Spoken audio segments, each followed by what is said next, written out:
What is going on? What is happening? I just needed a pen. What is happening, everybody? It's Wednesday. It is Boss Up and List Day. It's been a couple weeks. It's been like 3. I think we skipped the last 2 Wednesdays. We're horrible. But I promised on Sunday's show that we wouldn't skip today, and then you decided you wanted to do a store review. So we're kind of on the hook. We couldn't skip again. I love doing store reviews. They are really fun. Yeah, I like having an actual solid topic for our Wednesday business show, and I think store reviews are a great way to do that. Plus, for me, it's a nice way to get to know people better. Like we have, lots of viewers and lots of people in the Facebook group, and don't get me wrong, we love our stranger friends, but I feel like this takes it to the next level. You get to know the person a little bit and their business a little bit. I also think it's fun to see what other people sell. For sure. Well, and the other thing is, for any of you guys that are newer viewers or newer resellers, we get people who ask, maybe they want us to privately do a store review, or they just want to improve their selling, or they're not really sure where to start. And one of the things I always say, and I just recently created a playlist on our channel that's just the store reviews, because I actually tell people like, hey, just go and watch our past store reviews, because you'll see that we talk about the same stuff every time, because there are just like some basic things that you should be doing to make sure that you are optimizing your listings, your stuff's being seen. And I think that, maybe I'm wrong, maybe I'm tooting my horn when I shouldn't be, but I kind of feel like if somebody was brand new to selling and they went and watched all of our store reviews, they'd be in a really good spot to be able to shape their store to be as successful. I think so. I think, I know I have a couple of friends that have recently started reselling, and I know that a couple of them are working today, so I know that they're not watching, but they're going to be coming out to stay with us for a weekend, good friends of ours, so that I can give them a hands-on crash course. But in the meantime, what I had told her to do was to go and watch our videos. Now, I'm not going to do a crash course for just anybody. It's because she's my dear friend and I love her, but teaching someone is a very difficult thing. People are like, it's eBay. Show me how to do it. Yeah. Listen, it is not that simple, people. It is not a get-rich-quick job. It is not a get-rich-quick type of business or career. There is a lot of blood, sweat, tears, and... Wait, you're bleeding? Well, sometimes. What's happening? But there's a lot that goes into being a reseller, and there's a lot that goes into learning this business. It's not as simple as some people make it seem. It's not as simple as I'm going to go buy some stuff, take some pictures, throw it online, and I'm going to make $2,000 in 5 days. It doesn't really work that way. Right. And I think a lot of people... There's 2 ways to look at it. There are a lot of people that miscommunicate that type of information out there into the industry. And whether they're meaning to or not, they make it seem like it's easy. It's not easy for everybody. And for some people, it's never going to be successful or easy, because some people just don't get a grasp of it. And that's not a bad thing. Right. There's certain things I'm never going to be able to sew. I can't sew. So don't try and say that anybody can do it, because it's not true. There are certain things that people have skills and they don't, and certain things people don't have skills in. So I think us doing the store reviews can at least give people the basic tools to optimize what they have.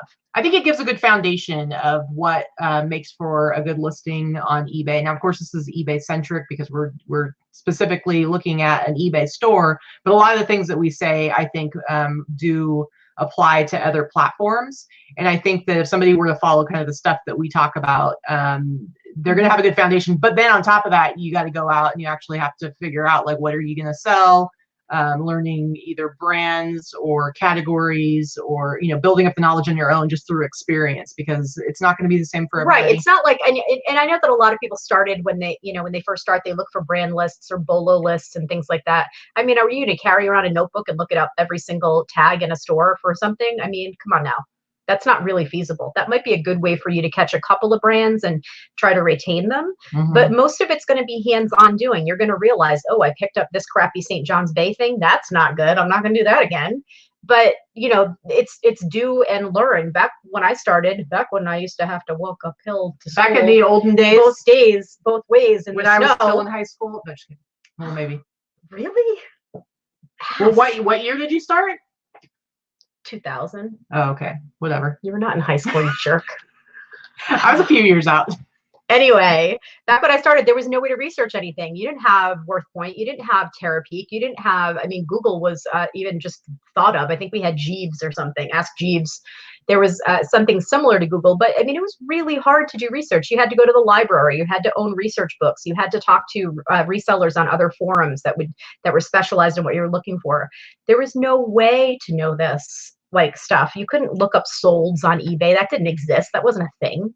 There's so many tools out there now to teach you and make it easier for you. But at the same time, back in the olden days, you could put pretty much anything up online and it would sell. That's true. So there's trade-offs. That's true. The market was definitely not saturated for sure. That's absolutely true. So I don't know. So there's things that are better about today than there's the good old glory days that you think about. Glory days. Anyway, all right, so we're doing a store review today. So it is Boss Up and List Day. So real quick, for anybody who's new to the channel, I'm Katie. This is Vikki. It's Wednesday. It's Boss Up and List Day. What is Boss Up and List Day? It is our all-day virtual listing party that we host in the Boss Facebook group. That link to that group is down below. I think most of you are in our Boss Facebook group, but if you're not, you really should be. It's where all the cool kids are. Yeah, we're the cool kids, man. So, and it's our check-in at the water cooler day for our virtual coworkers. Wednesday is the day that we put up our specific goals for the day, whether that's listing or photographing or, you know, getting through your death pile or your money pile, whatever you want to call it. And we try to hold one another accountable. It's really hard and solo in this business. So if you have somebody to bounce your goals off of, or if you make them public in some way, you have a better chance of holding yourself accountable, I think. For sure. Yeah, and we do it on Wednesday. It's just to have a day where we do this. But then on all the other days, I do a daily post to have people check in with what they've been doing. And really the idea behind it is to get you guys into the habit, and ourselves as well, into the habit of doing that daily activity that I think really does make a big difference on eBay. But I think it's true for other platforms as well. The more active your platform is, the better, and the more consistently active it is, I think, the better, as opposed to, you know, once a month going crazy and listing a whole bunch of stuff. Trying to do things daily, I really do think it contributes to better sales. But anyway, we have a guest today. Pamela is going to tell us a little bit about herself. And Pamela has her eBay store is Pamela's Procurements. And so she's going to come on and introduce herself. I'm going to bring her in. What's happening, Pamela? Hi, guys. Thanks for having me. Thanks for coming on. You know what? I got to say, we have people regularly get in touch with us wanting us to look at their stores and give them reviews privately. But when we put the call out to go and actually do this live and in front of our whole audience, sometimes it can be a little crickety. Yeah, it's like, everybody's like, can you do a store review? Can you look at my store and tell me what to do? And I don't mind doing it when I have the time. Honestly, I have done several store reviews for people, and I never charge to do that. But it does take a solid hour of my time, right? And when I used to do things and help people before I ever did YouTube, before I knew Katie, I would charge for my time for teaching eBay, and I don't do that anymore. We share our knowledge because we want to. But if I don't have time to do it, I just don't have time to do it. You know, I'm sorry, my business has to come first. So I really love when someone does volunteer to be the guinea pig for our store reviews, because I like to do it and I like to help.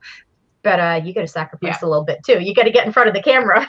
So long story short, Pamela, we recognize that that you're putting yourself out there, being vulnerable, letting people not only see your listings in your store, but also letting us critique it. And I know that can be a little nerve-wracking. So tell us a little bit about yourself. Where are you from? What are you doing? What's your deal? How'd you get into reselling? I am from Wisconsin. I'm from a small town in southeastern Wisconsin. The town is called East Troy. We have about 4,000 population. I'm a stay-at-home mom of 3 wonderful boys. They are 11, 14, and 16. I've been selling for only 13 months. I'm full-time, and I was top rated, I think, in my 3rd or 4th month. Nice. Good. All right. Okay, so what got you started? Like, why did you suddenly decide you're going to start reselling? Okay, so back in the day before American Pickers was ever a show, I used to do that. And what happened one day was I went to print out the schedule to see where in the local municipalities, they have a schedule of when their bulk pickup day is. So I went online to check it, and I found out that they're no longer doing that. They have people calling in to pick up their items. I was crushed. So I thought, I got to do something. And I had dabbled a while on Facebook, but I got really burnt out with all the no-shows because people tell you they're going to come and then they don't show up, and it's very, very frustrating. So I thought, I've always liked selling. I'm going to give eBay a try. And here I am. All right. Awesome. All right. And 3 boys. That's a lot of boys. There's a lot of teenage boys. That's Your right. house would smell like wet puppies all the time. They're not too bad, actually. That's good. That's good. Teenage boys, there's something. If you have a son, you know what I'm talking about. Teenage boys, they got a funk. They just do. And you've got a group of them together. It's like, whew, I don't know what's happening. It's usually when they get in the car right after school. I'm like, oh. It's the hormones. I don't know what it is. It comes out of their pores. It's gross. All right. So you say you're full time. Before we get into critiquing your store, give us an idea. Like, what are your goals? Like, where do you want to go with this business? Okay. So when I first started, my eldest son, whose birthday you share, he started working at Quick Trip, and I think they started him at like $12 an hour. And I thought, well, man, I've got to at least make what he's making. You know?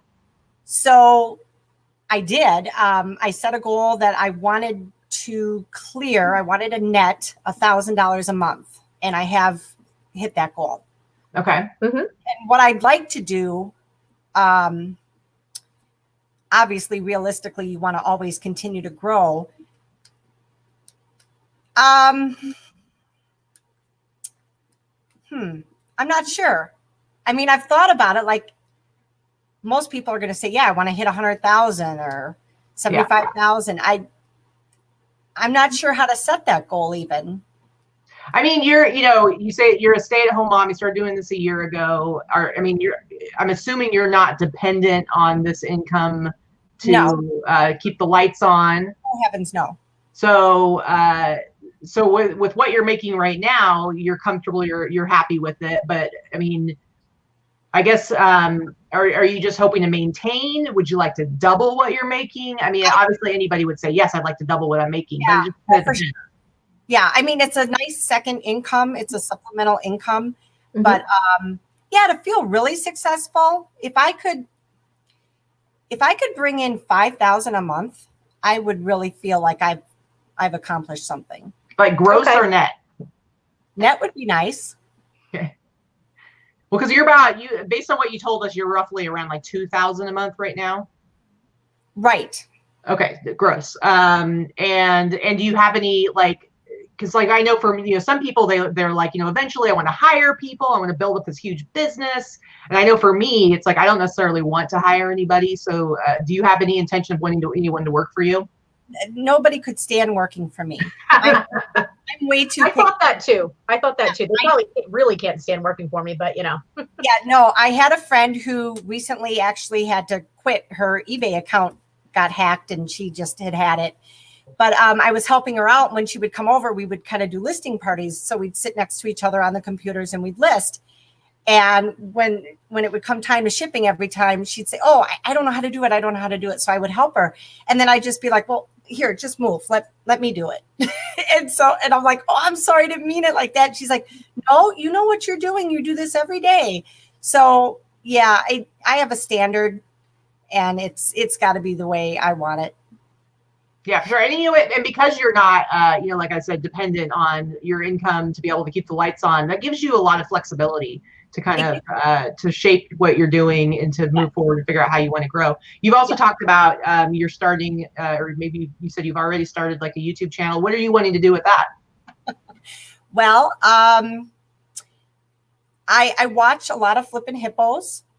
I know you guys were just on Star's show yesterday. Uh-huh. And I would like to do something like her. I'd like to eventually get comfortable enough with what I'm doing to know exactly what I'm talking about to maybe teach like she does. Okay. So teaching channels. Yeah, we like doing that. I mean, it's either teaching or a daily vlog. But okay. to get your hair and makeup every day, As you can see, that sometimes it's done, sometimes it's not for us. So I'm like, yeah, I'm always showered for the show. Fine. I don't put pants on. She has pajama pants on, but True. That's what I was going to say when I came on. I was going to say, oh, it's no pants. It's always no pants over here. Right. I will say, one of the things I tell people, because this is kind of how, I'm the one that started this channel. When I started, I really just jumped right into it. And I tell other people, like, you know what, especially when you first start, that's kind of the best time to kind of just throw yourself into it and figure it out while you go, because you're going to start out and you're barely going to have anybody watching you at all. And so don't put too much time into trying to perfect this idea of what you want it to be. If you just kind of throw yourself into it, it happens organically and you'll figure it out. So that's just my little piece of your little YouTuber tip. Unasked for advice for anybody that does want to do like a YouTube channel. Like, you don't have to be an expert. You don't have to know exactly what you're doing. No matter what, you're going to find people that are going to be inspired by you just because they relate to you for whatever reason, whether it's because you're a stay-at-home mom or because you're a boy mom, whatever. Your followers or your watchers are going to find you, and you don't have to be the most knowledgeable person ever. It just is what it is. We don't have 150,000 followers or watchers of our show, and that's fine. Sure, would I like to be there someday? Sure, but do I want to sacrifice 5 to 7 days of my life doing YouTube videos and editing them to get the content out there to get the people? Nope. Yeah. Right. That's why we grow slow. This is not my income. My job is to sell on eBay. YouTube is not my income. And I feel like if I went in that direction, that it would take away from what I'm trying to grow with eBay. So I'm torn, but I am a people person, and I think it would be really neat. So I got to try to find a happy medium. Well, I know for us, like, obviously we have each other, which is nice.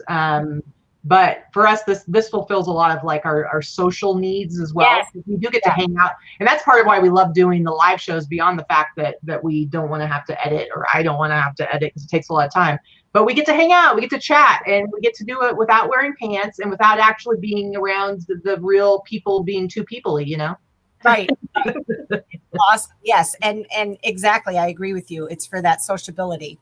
So my next and probably my last question for you about the business going forward: how much time per week are you wanting to invest in your business? Is this a 7-day-a-week job for you? I mean, you've got 3 boys to raise too. So like, what is the time you want to invest? So are you looking to do this? You say you're full time, yes.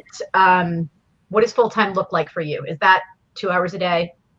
No, it seems like when I get up to when I go to bed, it seems like maybe I'm not as efficient as I could be. I know I've recently figured out how to list faster, so that's helped. It's probably time management. And then when you are on the internet, I find you do kind of run into a rabbit hole, and I'm like, oh, wait, I got to get back to what I was doing. Yeah. Mm-hmm. But yeah, no, 7 days a week. And ultimately, I think if I could get my day focused and work a lot while they were in school so that I could have time with them when they're home, then that would be the ultimate goal. Yeah. Well, I mean, that's the great thing about this business is it's like, yes, you're going to put in a lot of weird hours and long hours, but you also have so much flexibility. So I think, we could definitely I think both of us could each be more efficient in how we work. But I kind of like that, like, we wake up in the morning, we have our coffee, we hang out, we'll do a little work, we might watch some TV, we'll hang out with the dogs. It's like, it ends up being like probably a 10-hour day when we probably could do everything that we do in like a 6-hour period. Sure. But we like doing it the way we do it. So yep, that's exactly where I'm at. It's not as astringent as a 9 to 5. I'm the same way. I get up, stay in my pajamas, Exactly. Yeah, we could definitely do it in 5 or 6 hours a day, get the same amount of work done. And sometimes focused. we do that. Yeah. Sometimes, like when we have company, and like last week we had visitors here and we wanted to get our stuff done so that we could go and play with our friends, Right. So, you focus on getting everything done. So you're like, okay, I'm done now. Yeah. Yep. And that's fun. It's fun. It's fun to answer to yourself. Absolutely. Okay, let's go ahead. We're going to go ahead and look at Pamela's store. And anybody that wants to actually look at it on their own, I believe I have the link down below in the description of this video. So we're going to go ahead and look at it. So Pamela's Procurements, I'm going to make it full screen here.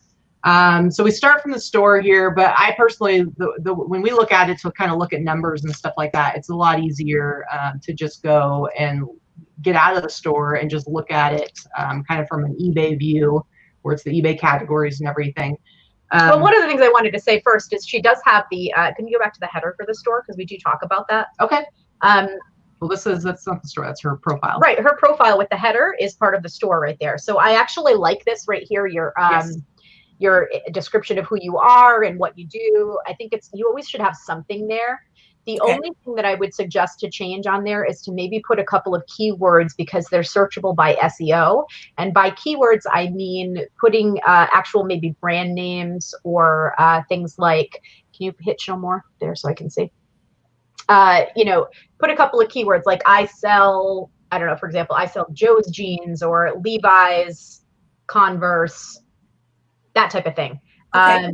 You don't have to put every word in there, but maybe just a few. If there's a certain brand or two brands, like I noticed you sell a lot of Miss Me jeans, or at least a few Miss Me jeans, you might want to put that in there in the title, like and change it up. I mean, maybe not keep it there for 10 years, but you won't be selling Miss Me jeans in 10 years. But that type of thing does help with Google and SEO and search. So yeah.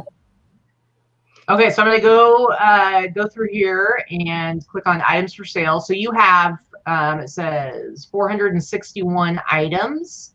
And then when I look at, this is kind of where we see like the sell-through rate. I look at sold listings. Now this is for the last 90 days.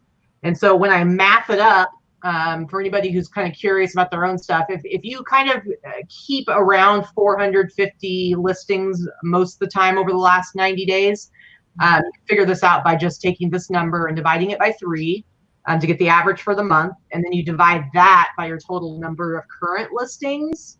And so for you, your sell-through rate is 18%, which I have to say is totally bonkers. Yeah, 18% sell-through rate is actually very, very good on the type of items that you're selling. What you're selling is overall used clothing and some plush and used shoes and things like that. So that is those are the most difficult categories to sell in as far as oversaturation.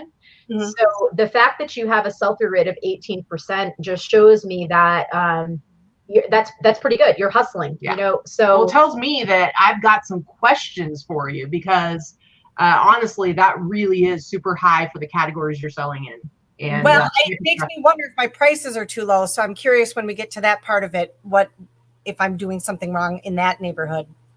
I don't think it has anything to do with your prices being too low. No, I took a quick look, and honestly, it's one or the other. So you're either going to have a higher sell-through rate at a lower price point based on what you sell, or you're going to have a lower sell-through rate with a higher price point based on what you sell, because what you're selling, and we'll talk about that, but what you're selling is mostly very common brands and common items, as far as, mall brands and department store brands and things like that. You're not selling in the super rare or super high-end luxury categories, or vintage, or the type of categories where you're going to be the only person selling that item. So keeping the lower price point on those is not a bad idea, because that will give you the higher sell-through rate. Yeah. And I have to say, like, you are selling in categories that are super saturated. So to have such a high sell-through rate, I'm really interested in kind of digging deeper into that. But with that said, let's just go through and talk about your store as it is. I'm going to get us off the solds and look at the current listings. So the first thing we look at is pictures. And I actually think that your pictures are pretty good. What are your thoughts, Vikki? I think the same. So I think most of your pictures are really good. I would say you're doing the squaring off thing, like your dress barn sweater right there. Squaring off is great. The jeans, I like the fold. I think that's how Star photographs her jeans too, is similar to that. I like that fold. That looks really nice. I might actually steal that. I see some of the pictures are not square. Yes, I know. I was trying to fix it before we came on. You have to fix it. But it's funny, because I looked and the majority of them are, and it's really the most important for that first for that first cover photo. So overall, you have that. But yeah, you know, a lot of photos, if they're older and they're not as square, then that's okay. Like I like your jeans photos. I like you're doing it right. You got to show a picture of the butt. That's for women's jeans. They want to see what the butt looks like, right? So your pictures are pretty good. The ones that are not square or they're not like squared in like your dress bond shirt. So that this Big Bang Theory t-shirt, I would suggest maybe cropping. Yeah, maybe we'll show you like right there. You basically just want to zoom in on that graphic, just like how you have with like a shirt like this, only you would just have the graphic right there. But like I said, it looks like you're already doing that sort of. So because most of your pictures are like that. That's nitpicky, really, though. You're honestly, you're doing well with your photographs. The most important thing is that people can see what you're selling. That, you know, as far as like having any issues with item as described, you don't want your pictures to be too dark. You want to make sure that lots of, you know, it looks like the item that you actually have, so there's no surprises. So it's just kind of, you know, there's going to be anybody who watches like our Sunday show and you see the difference between like, let's say my pictures and Vikki's pictures. Vikki's selling more than I am. She makes more money than I do, but I think we can both agree that my pictures overall are better. So it's just, I mean, as long as you can see what you're selling, you're in it. Right. Yeah, I think I don't have a lot of constructive criticism for the photos. Just the making sure they're all square going forward, which I think you have. I think maybe some of them are older photos, and that's okay. Your lighting looks like it got better somewhere too. So I don't know if you invested more in your lighting or you just learned how to use your settings on your camera better. But some pictures are better than others as far as your lighting, and that's good too. I know you said you work out of your basement. So do you have a lot of difficulty getting in good artificial light in there? I have 2 umbrella lights. Okay. I think I am learning. I would agree. I see it myself. Some pictures show up better in others, and I think it's just the angle I'm having a problem with. Okay. And you learn as you go. My pictures when I started were terrible. And mine still are terrible sometimes. So it is what it is, you know, but overall they look good. So I don't really have a lot of critiques on the photos. You're learning, and I don't see anything with your photos that's keeping glaringly obvious or that's keeping you from getting more sales, I guess is a good way of putting it. Yeah, that's true. So then looking at titles, I mean, I think your titles are pretty good too. They look pretty consistent. You do the whole, you know, you capitalize the first letter of each word. I see a few random titles where they don't do that. So I don't know if they're older ones or not. Yeah, like that one, the lucky jeans. But for the most part, again, you're doing it. You're doing it right. Okay, good. And just wanting to, like, you know, make sure that you are front loading your titles, because it is, what do they say, like the first 5 words or so are the most important. The first 50 characters are the most important, because that's what's going to show up for the most part on when someone's looking on mobile. You know, you're not going to get the full if you ever looked on mobile yourself, if you've looked and searched for something, not in your own store because you know what you're looking at, but if you're looking to purchase something, when you're looking at your phone, it's only going to show you the first few. That buckle picture is good. That's a good angle. When you're looking for something, it's only going to show you the first few words of the title without clicking on see more. So just you want to catch your buyer's eye in the beginning. Yeah. Okay.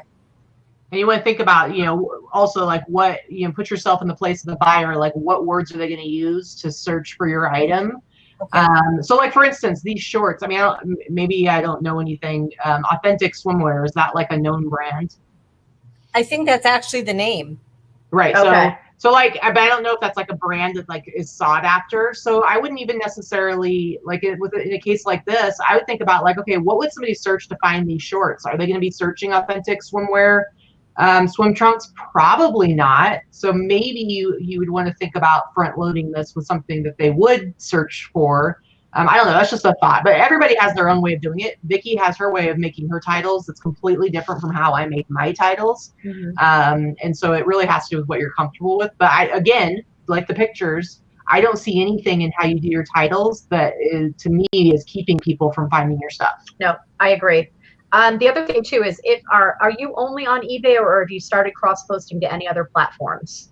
I tried Posh for a while, but the constant sharing drove me crazy. Yeah, it's needy. It's needy for sure. Yep. The only thing that I would say about that is also in regards to your titles, when you cross post to other platforms, you will realize that your title placement is more important because there are far fewer characters on other platforms. Yeah. And so it'll teach you what the most important words are for the beginning, because that's pretty much what you can put on other platforms. And I'm learning that as I go with other platforms too, except for Etsy, which has actually more characters than eBay. All the other platforms are super short. Well, it's been nice because, because of how I already do my titles, I started cross-posting to Grailed a couple weeks ago, and I have to cut short my titles. And I found that I don't have, because of the way I already do my titles for eBay and Etsy, I haven't had to rearrange anything on my titles. I just have to delete some of the stuff at the end. Yeah, and I do. Yeah, and you have to actually do that. So it makes it for a lot more work. And that's just a random plus for me, but it's been really helpful. And eBay's gone back and forth. eBay used to only have a certain number of characters, and then they expanded, even more. So I feel like they're kind of like Etsy like that, as far as giving more than you need in some cases. Yeah. You have to, Sorry, go ahead. You have to put your title in a certain order though, right? You have to have brand first, and then what is it?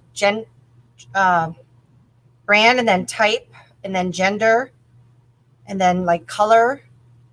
That is a suggested method that eBay has said very recently, actually. That's been within the last year or so. Considering their platform hasn't changed in almost 20 years, whether or not that is accurate, or if that is just somebody saying that, I don't know. Yeah.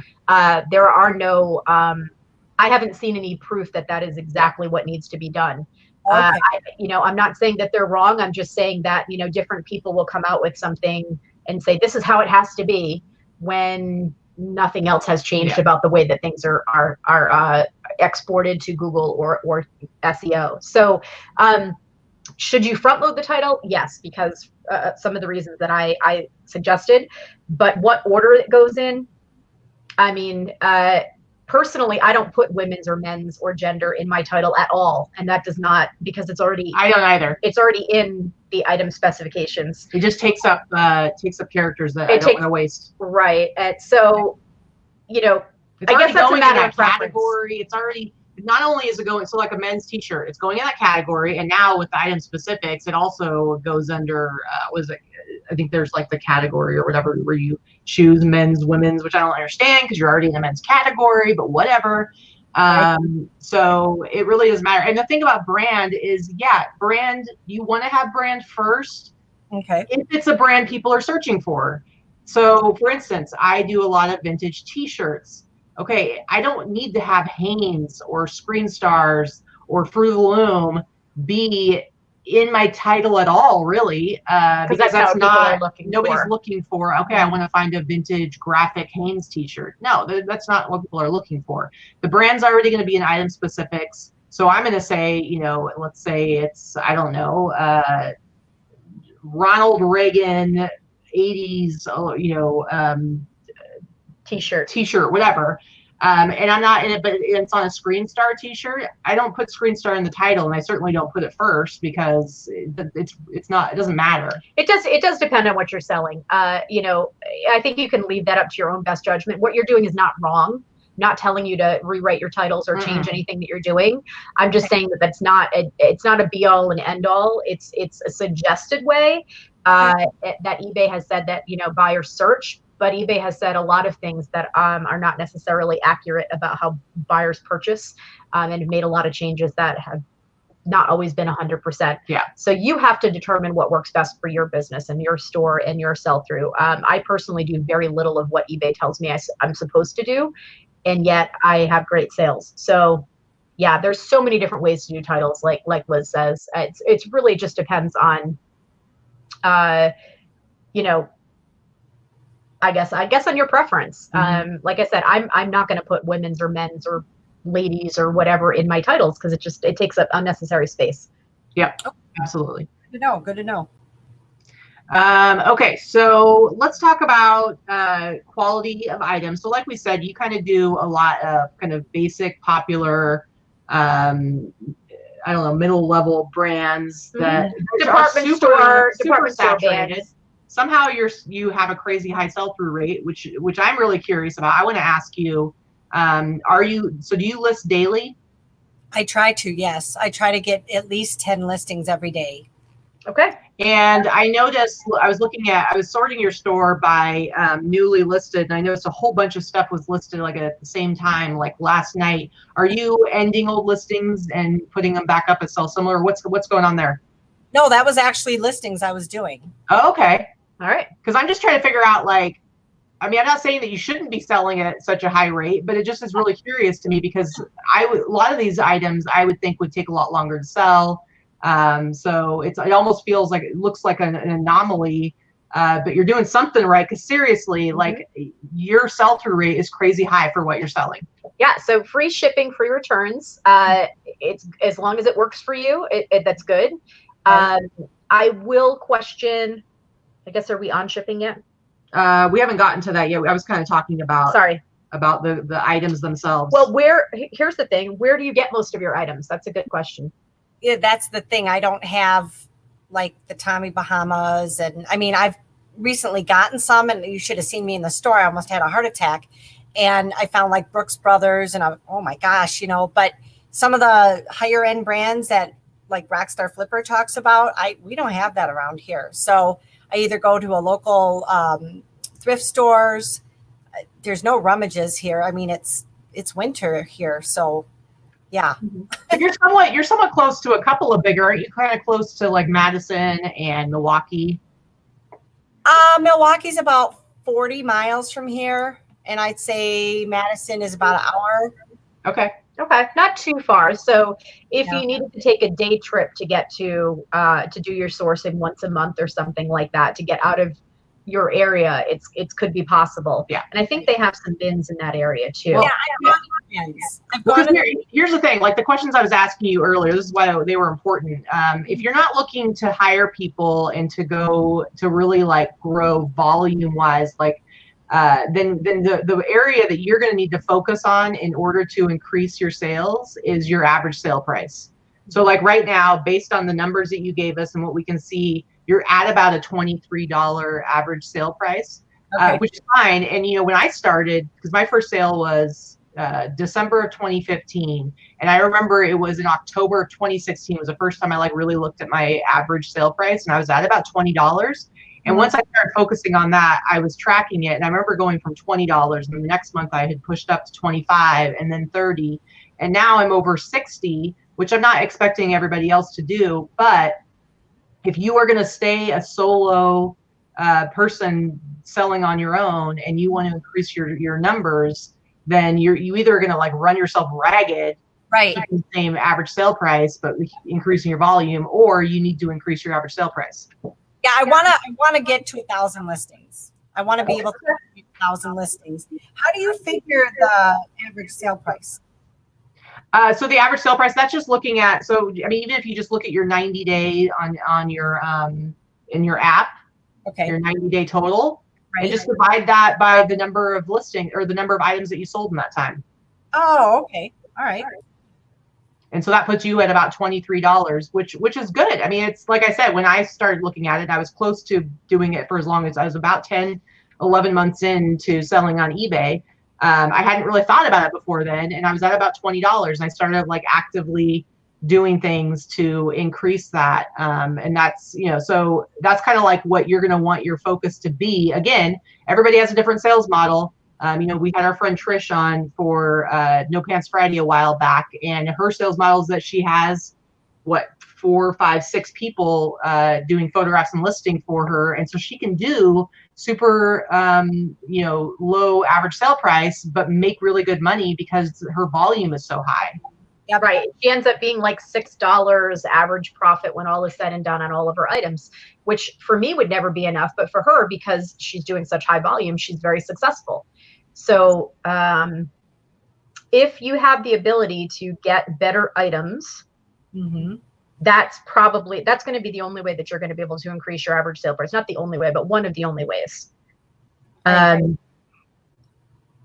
So increasing your average sale price is what's going to increase your volume, your income monthly, without you having to work 20 hours a day and get 50 listings up every 2 days or something like that. But there are, as somebody who watches YouTube, there's other channels out there, including ours, that look at like actual, items. Like we love Casey, and Casey's a really talented reseller, but he'll tell you himself, like, his average sale price. I mean, I don't know what it is right now. It was about $18. It's probably, it's $20 or less. So if you want to look at like bolos and stuff like that, I know like with our show, our Sunday show, we always show the items that we're selling. And even not watching a show, just like following sellers that are selling a higher average sale price. You can just follow our stores. You can just look at our solds and see the brands and the things that we're selling. Or like, for instance, why is my mind going blank all of a sudden? Rick and his channel. What's his channel called? Thrift Fever. He's really good with showing like menswear and like shoes and stuff that like I don't even look at, like jackets. It just depends on what you like to sell. I see she has a mixture of men's and women's, and obviously you're only as good as the items that you're able to source. If you don't have the ability to source more, I think that a way for you to do this, to supplement this and maybe get better items, is to look outside of your area. And I don't mean every day you've got to source somewhere else, but if you take a day trip once a month and go to one of these bigger cities like Madison, there's a Goodwill Bins in Madison, Wisconsin. Thank you, Greg, for letting us know that. You could spend a day at the bins and come home with some better stuff if it's a good bins. I'm not familiar with that particular one. You take a little cup, a couple $100 or even $100 that day, and instead of coming home with a bunch of things that you spent $3 to $5 on, you're paying $1, and it's usually better stuff. You can cherry pick a little bit better. Right. I guess I don't want to say cheap. I'll say frugal, but everything that I get now is like $1. I won't. Yeah. So if you're buying stuff on dollar days at the Goodwill or what have you, or clearance stuff, that's why you're going to have a lot of the lower end, slow moving pieces and lower price points. And it's not bad. Like I said, with your sell-through rate, you're not doing badly at that, but the only way to increase your revenue is to get better brands and a higher average sale price. Yeah.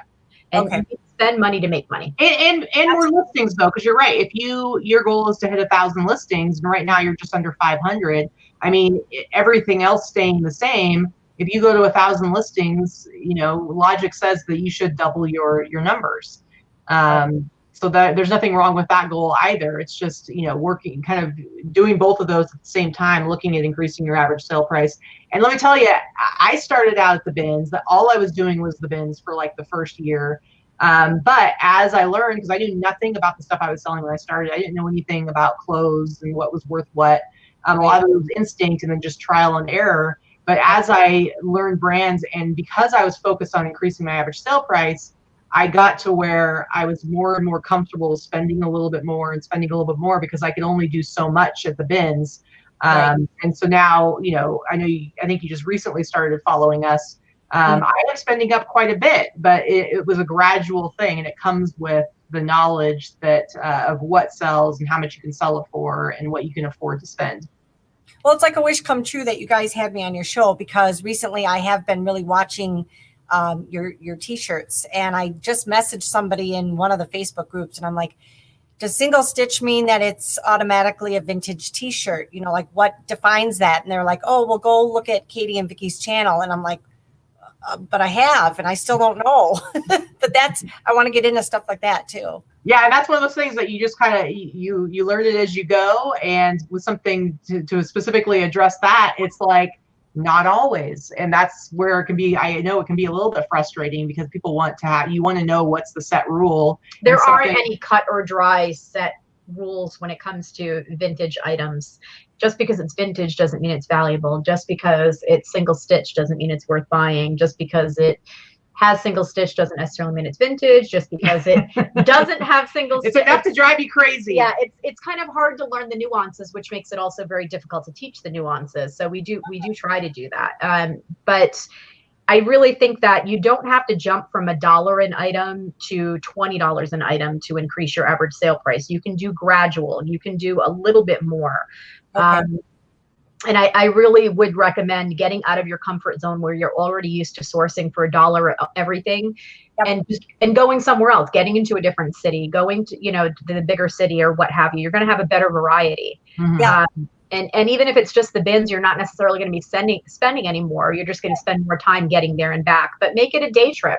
Go with your husband on a Saturday or something and have him hold the cart and help you, and then go get lunch. Or maybe your kids. I don't know if your kids are into it, because right now vintage streetwear is huge. Right. And I would assume like at least one of your boys knows about that and would love to go to the bins and help dig for vintage T-shirts or whatever. I could drag them kicking and screaming off the computer. Yeah, but here's a good way to drag them kicking and screaming. If they find really good items, you can put them to work for you and tell them you'll split the profits with them. Right.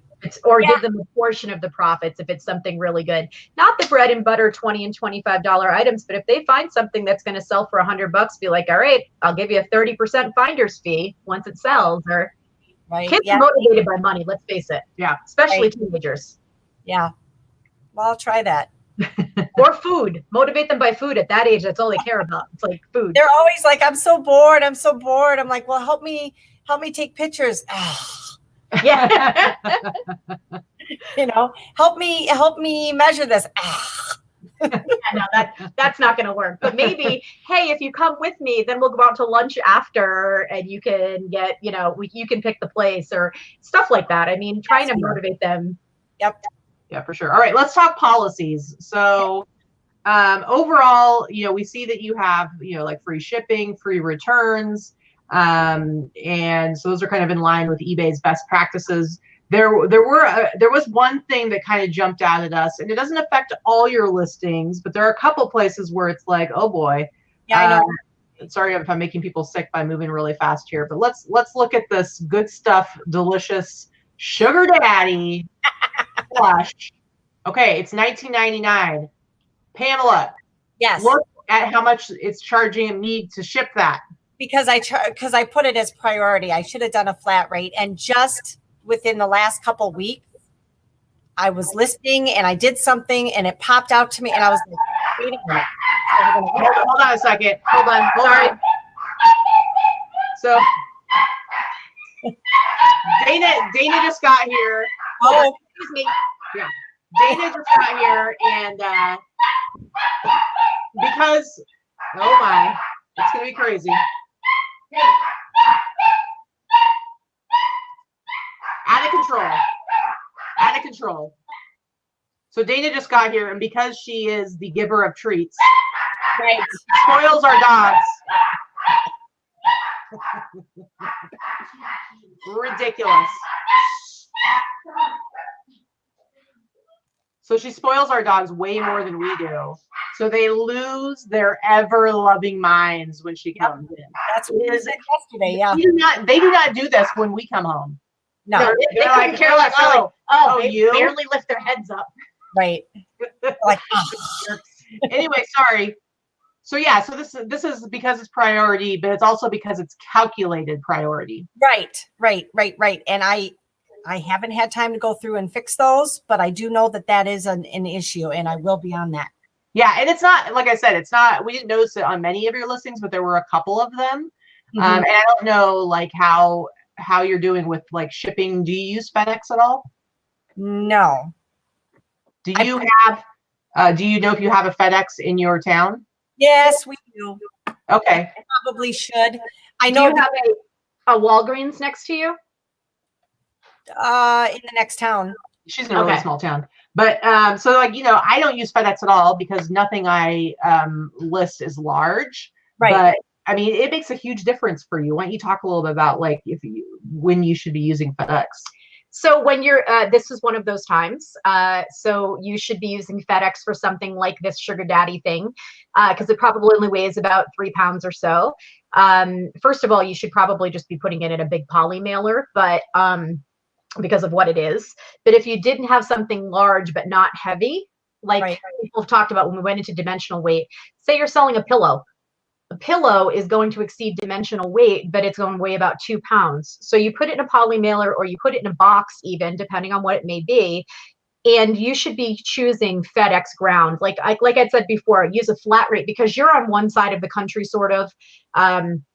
We're on another side of the country. When you're doing calculated shipping, it's coming in as calculated priority shipping. Nobody's paying $70 to get a $20 pillow delivered. But if you put it in as just a flat rate, and you'll learn over time how much on average something is going to cost. But if you put it in as a flat rate, you can always go to FedEx.com and just put in the dimensions to get an estimate, and figure eBay's base rate is about 10% less than what you're seeing there. Sometimes more, depends on where it's going and what the service is. But and then just have FedEx as an option, or just put in your standard shipping and put a flat fee. Like I have a business policy that I put in $19.95 flat fee to ship like a VCR.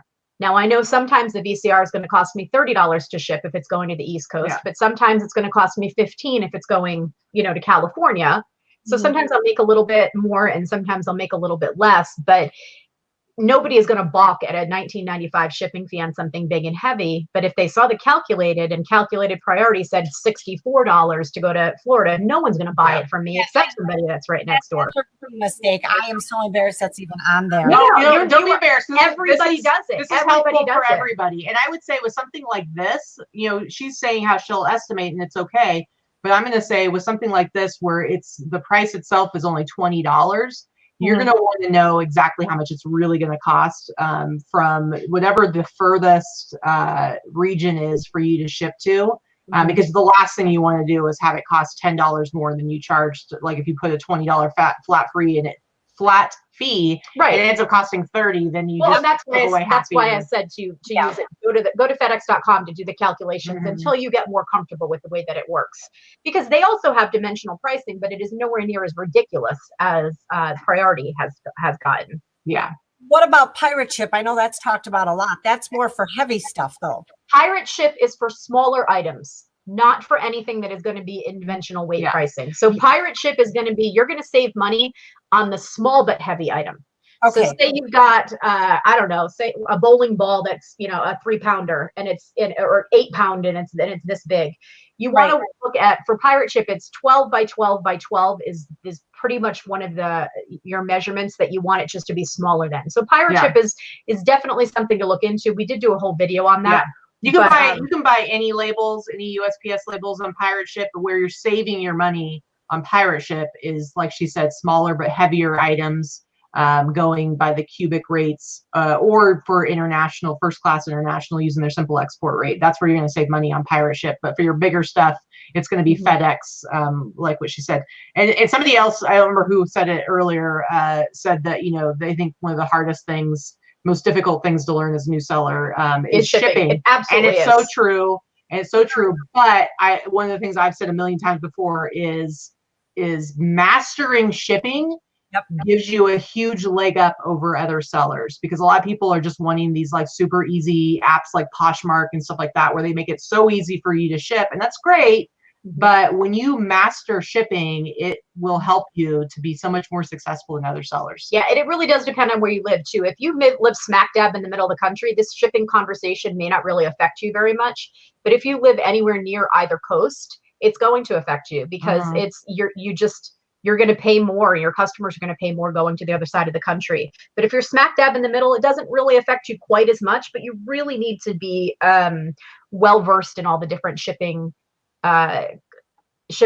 areas that you have, all the different ways for you to save money and for your buyers to save money, because it's going to put more money in your pocket. Yeah. Right. So can I print those FedEx labels here like I do the other stuff? Yeah, they print right off. You can print them if you have a label maker. They can print on a 4x6, or they'll print out any other way, and you just drop it off. You can have FedEx pickup, but they do charge you if you're not doing regular pickup. I don't have FedEx pickup. I just go and drop off when I have to. And for anyone who doesn't know, most, if not all, Walgreens will take a FedEx package and they'll scan it and everything. You can get like an email receipt. But one of the things you need to be aware of is you need to ask them what time FedEx picks up their stuff, because we have a FedEx here, or we have a Walgreens, like that's the closest place to us to be able to drop off. But the FedEx guy comes at 10:30 in the morning. So if you do your labels and you take it in at noon, it's not going to get scanned by. It's not moving until the next day. It's not going anywhere until the next day, and you might end up with a late shipment. But so just keep that in mind.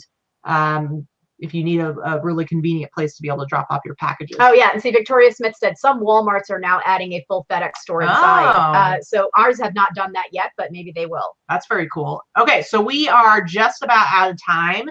So with these store reviews, we like to end everything with just like a handful of what we call actionable tips. So the things that from everything that we talked about, what we think that you should be focusing on moving forward to try to meet those goals that we kind of laid out in the beginning.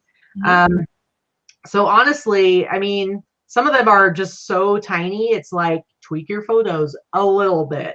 You know, adjust the shipping, but honestly, it was just a couple of listings and you're already on top of that. So really what it comes down to for you, Pamela, I think is just the increase your inventory, which number of listings, which, you know, so set yourself some goals. And it sounds like you're already trying to do it daily. So you're kind of already on top of that.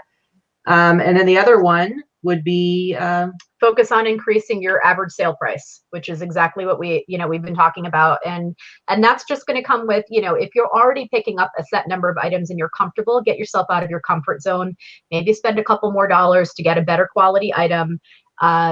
You know, like you said, you spend about $1 on each item, and there's nothing wrong with that, but you have to spend money to make money. Yeah. And I don't mean you have to spend $20 to make 50. That's not necessarily what I mean, but you get out of your comfort zone a little bit, spend a little bit more, maybe leave your area, your geographical area once a month and go and find better items somewhere else that you spend a little money on. So I guess that's three things that we would say focus on: increase your inventory, get out of your comfort zone, and focus on increasing your average sale price.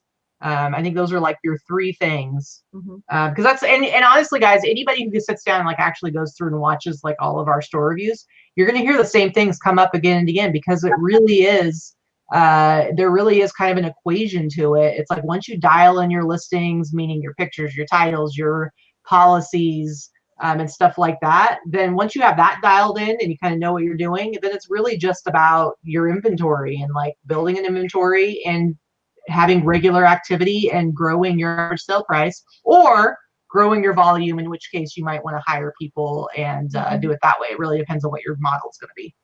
Okay. So I don't know. Do you have any questions, Pamela? I don't think so. I really appreciate you guys taking the time to review that and have me on. I would like to implement those changes and then come back on and. Yeah, for sure. We'd love to do that. Yeah, we've talked about it before. We really need to do a couple of have some people we've done reviews with come back on and tell us what the difference is and how they've changed. Yeah, how they've increased their business or if they've implemented things and seen an increase. We really need to do that. We should talk about setting that up. Yeah. Yes, one more question that I do have, seeing as how I'm still I consider myself new to eBay and I don't want to give wrong information. Can you suggest any direction that you might think I could go in for my YouTube channel? Honestly, I would say, you know, because there are a lot of like people doing teaching channels, and because you are newer, I would take that as your angle. Like do it like what you're saying, like with the vlogging thing, because really a lot of what YouTube is about and social media is about is people kind of feeling like they're part of a community and seeing, you know, finding people that they relate to. They see themselves in, like, you know, if you were to talk about your reselling journey, this is me, this is where I am now, this is where I'm trying to get, and this is what I'm going to do to get there. And today I'm doing this, and hopefully it does that. And talk about your mistakes, talk about your, you know, not everybody's perfect. I make mistakes every single day, and I've been doing this 20 damn years. Yeah. You know, I think the vlog style is I think that, yeah, it's kind of a lifestyle one where you're just kind of bringing people along on your journey. And, you know, if your goal is to double your gross income, then maybe say like, here's where I'm starting at. This is what my goal is. Here's how I'm trying to do it, and take people along with you and let them see, you know, you fail, succeed, all the things that kind of are going to happen along the way, because it's inevitable for everybody. But yeah, I wouldn't worry so much about the teaching aspect of it, because I would say more like you are going to learn along the way, and people will learn with you because they'll see how it goes. Okay, good. Yeah, I'm excited to do that. I had a couple of videos out from last year when I started. I took them down. Oh, don't take them down. I know I shouldn't have done that, but oh well. So now I got to start over. That's all right. That's all right. But that's the other thing I would say is just dive in, just do it. Don't worry about what people think, or, I'm sure I have some cringy videos from when I very first started, but it's like, whatever. It is what it is. And, I don't know, just learn it as you go and let it. Not everybody has the courage to even do this part that you just did. So we do appreciate you allowing us to do your store review and be our guinea pig for an hour and putting yourself out there and making yourself vulnerable, because it's not easy. And we have people that ask us all the time that are afraid to do it. Yeah. I'm looking forward to it. I couldn't wait to hear what the feedback was. I was very excited to do it. Well, good. I hope we were gentle. I think 75% of your feedback is really good. You're on the right track, especially for someone who's only been doing this for a little over a year. Like you're not doing bad. Yeah, so you don't have any really bad habits. You're doing good. You just have to, streamline and tweak a few things and get bigger. That's it. Absolutely. Good. Well, I appreciate that. Now I know I'm on track then. Good. All right. Well, thanks again, Pamela. And thank you, everybody out there, for watching. I'm going to remind you, Vikki is leaving tomorrow for 6 days to go to Rhode Island. I am not going to put pants on for 6 days if I can help it. Do as little peopling as possible. And I think I'm most likely not going to be doing a Sunday show. I think I'm going to take some time off from everything. Other than, the regular daily stuff that happens in the Boss Facebook group. So if you want to find me, come find me there. And then when Vikki comes back, we'll do hopefully I come back on time. I'm going to a wedding in Rhode Island. Every time I've gone, this is the third wedding I've gone to in Rhode Island in February. Yeah. And 2 of the 3 times I've gotten stuck because of snow. So I'm hoping that this is not a three-peat and I do actually get to come home on time, but maybe I'll do a pre-recorded video of me in the midst of hellish shipping, because I'm doing all of her shipping. And you know me, I like to ship stuff that I can put in a bag, and she has other crap that I'm gonna have to ship. Yep. But anyway, we'll see you guys later. Thanks again so much, and get back to work or whatever it is you're doing for today. Mm-hmm. Bye. Bye.